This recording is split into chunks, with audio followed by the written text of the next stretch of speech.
Okay. Did I do? Okay, that's all right.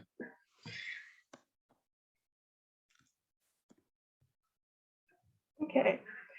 Good morning, class.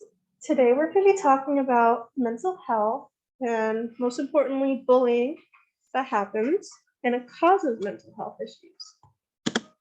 So your objectives today are you are going to be able to I can learn how the brain is affected by bullying.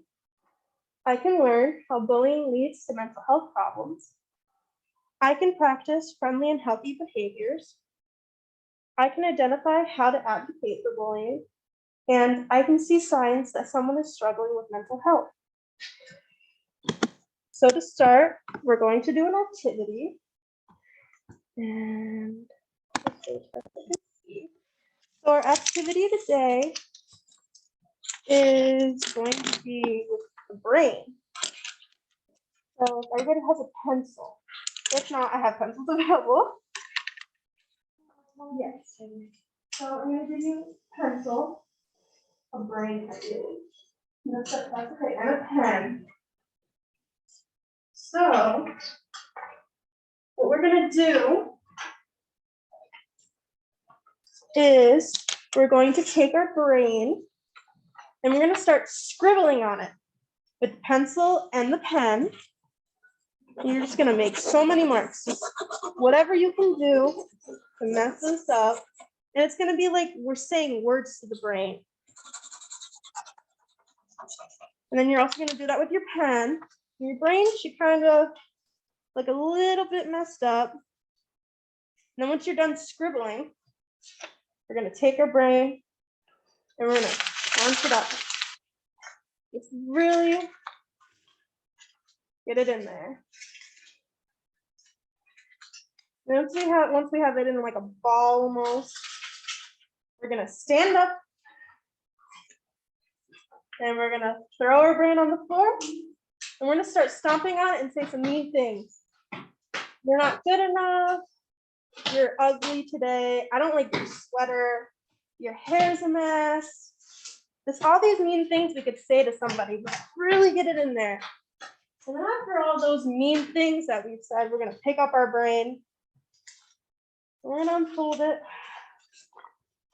And our brain might have some tears in it, some holes. And we could try to erase these lines. And we're going to say, I'm sorry. I didn't actually mean it. I didn't mean to say all those hurtful things to you. And after a while, you know, some of the lines may have been erased, but we still have these tears and wrinkles and those pen marks too, because the pen is basically permanent. It doesn't erase. So if we're saying mean things to somebody, over time, their brain is going to feel like this. It's not necessarily going to look like this, but due to mental health, it's going to feel like this in their head. And that's not something we really want because that causes a lot of problems for that person. Okay. So now that we talked about how the brain looks, after we've said all those mean things metaphorically,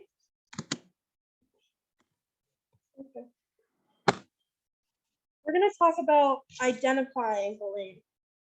I do not know why there's a clicked add text box. I am so sorry. That's a little annoying to look at.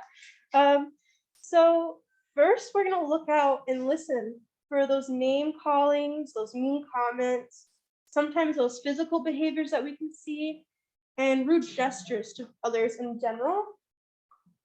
We're going to see bullying behaviors happening multiple occasions. So whenever you're in your hallway, you can see them happening in the classroom, recess.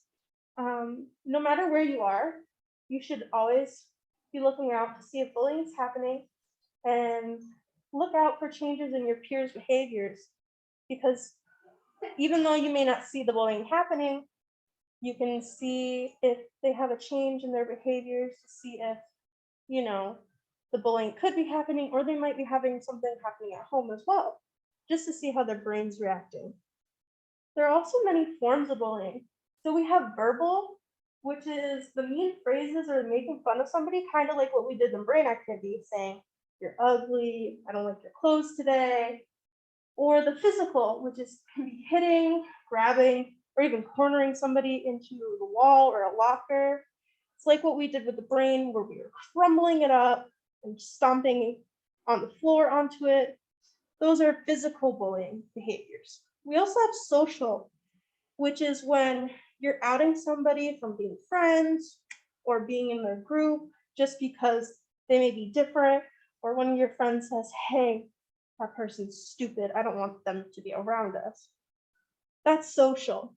And then we also have cyber, which is making fun of them online and through text. And now that you guys have access to so many forms of technology and even social media nowadays, that's going to be happening more often than you may be aware. So you may see a comment online and think it's funny, but just remember that that could be hurting somebody, and we don't really want that. So the common bullying that we can see in your school setting, right now it's really popular with bullies affecting the LGBTQ community, bullying because someone's hygiene isn't proper. We don't know what they have going on at home, so they might not have hygiene products. So bullying is going to occur hygiene more.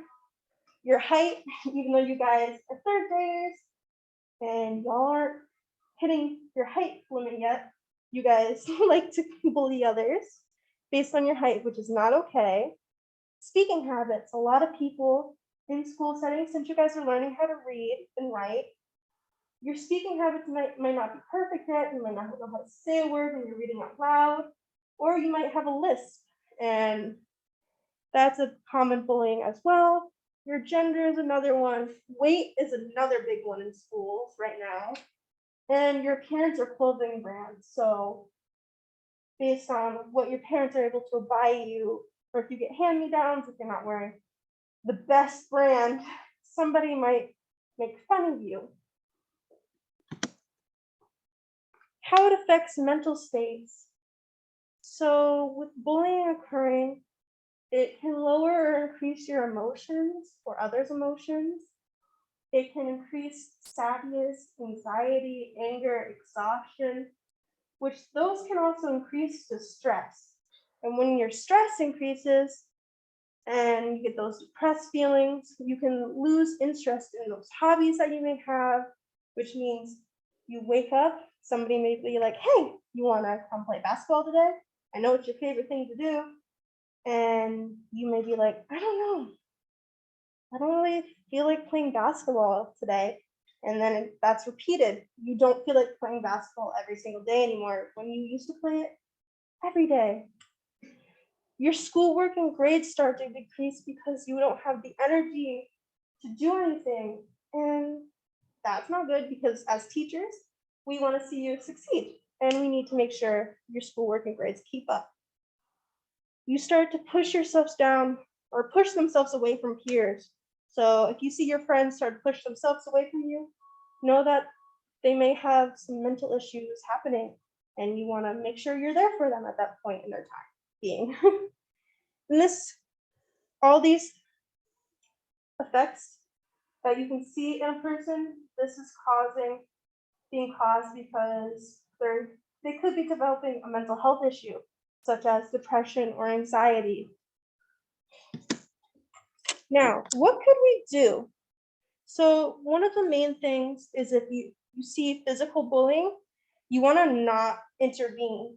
Don't put yourself into the situation of trying to push them away from your friend or just a peer that you see.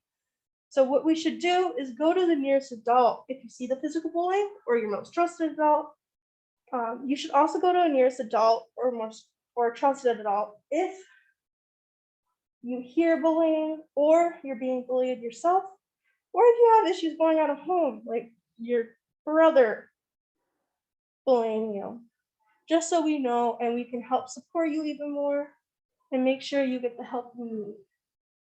Do not be quiet about your incidents. about the incidents you see, no matter if it's you or somebody that you may not know. So if you see it, say it. So be an advocate. Be an advocate now into the rest of your life, because bullying can happen anywhere, no matter what time, no matter what year. Don't be a bully yourself. If you don't want those mean words or feelings put onto you, don't put them onto others. Think about what you're going to say if you're saying it to yourself, in a way. Because if it sounds mean in your head, it can be mean in another person's head. They can take it in a different way. So always think about what you're going to say before you say it. And lastly, just know that we are all human, no matter your gender, race, size, height, what you're wearing. We're all human and we all have feelings, and we all have a brain that can't control our thoughts sometimes when people are saying those hurtful things, because sometimes we don't have processing the way that others do. And that's it.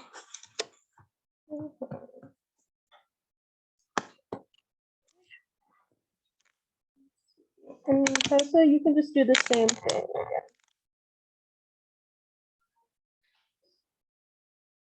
I really like that you started with the activity to like get them thinking right away. I like that when you referred to the different ways or like ways that people bully or the physical, social, or that you kept referring back to this. Yeah. One thing I would suggest is like when you're going into the next things, like asking like what to do, like ask the students, like, so what could you do, and like leave it on them to answer before you were to like click to the slide and then go through it, like just asking them a little more questions. But other than that, I like it. The activity worked really well to like make them realize like I think physically making them do something helps them realize it more than just being like about it, you know. Yeah. I like how you like listed the types of things that people get through, and I like how you went into depth saying how like how it affects them and how like you really want to do. I feel like that can make kids like, because honestly every grade like bullying happens. So I guess that can make the bully or like, people who really like, you know, think about it. So I think that was really good. Yeah, that was my thought process. Like, I know it's still gonna happen, but like telling them like if they see these issues being brought up, like, hey, don't say something. Don't. I think at the end of it you should like suggest resources. Oh yeah, that's true. That's the one thing I forgot, because I didn't really think about it in a way. Because like when you're thinking about elementary school, you don't really think about the sources. Yeah, but you could just tell them like go to the counselor or something. Yeah. It's like Yeah.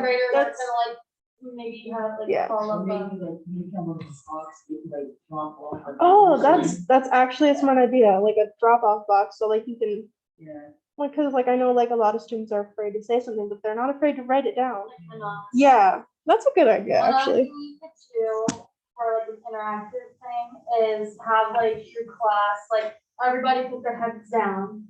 Oh and yeah. Close your eyes, and then if you have been bullied or for like any of those reasons or anything aside from that, have them like raise their hand, and then when you're done, like everyone looks up, and then they're like, "Well, everybody's been bullied," you know. That's it. That's a good idea. Yeah. So Tessa really liked this lesson. She thinks the activity really helped introduce everything to us and brought things together. She also liked it because things such as bullying and mental health are briefly touched on in this age group. So I feel like you went into a greater deal of detail, which I really liked. Okay, that was really good commentary. Okay, that's okay.